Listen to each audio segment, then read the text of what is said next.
4 number উদ্দু আবসারাকুম, নজর হেফাজত করবা। 5 নাম্বার ওয়াহফাজু ফুরুজাকুম, লজ্জাস্থান হেফাজত করবা।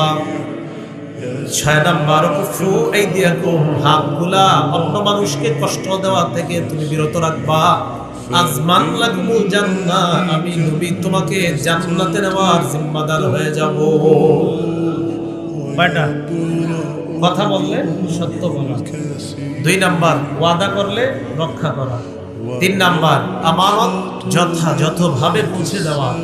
4 নাম্বার নজর হেফাজত। 5 নাম্বার লজ্জাস্থান হেফাজত। 6 নাম্বার হাতগুলা কষ্ট দেওয়া থেকে রক্ষা করা, বাঁচিয়ে রাখা। এই 6টা জিনিসের জিম্মাদারি যদি নিশ্চয়তা দিতে পারি, ইয়া রাসূলুল্লাহ আমি নজর দিয়ে গুনাহ করি নাই, আমি লজ্জাস্থান দিয়ে গুনাহ করি নাই, আমি হাত দিয়ে কাউকে কষ্ট দেই নাই, আমি আমানতের খেয়ানত করি নাই, আমি ওয়াদা খেলাফ করি নাই, আমি কথা বললে মিথ্যা বলি নাই, রাসূল বলেন আমি তোমাকে জান্নাতে নেওয়ার জিম্মাদার হয়ে যাব।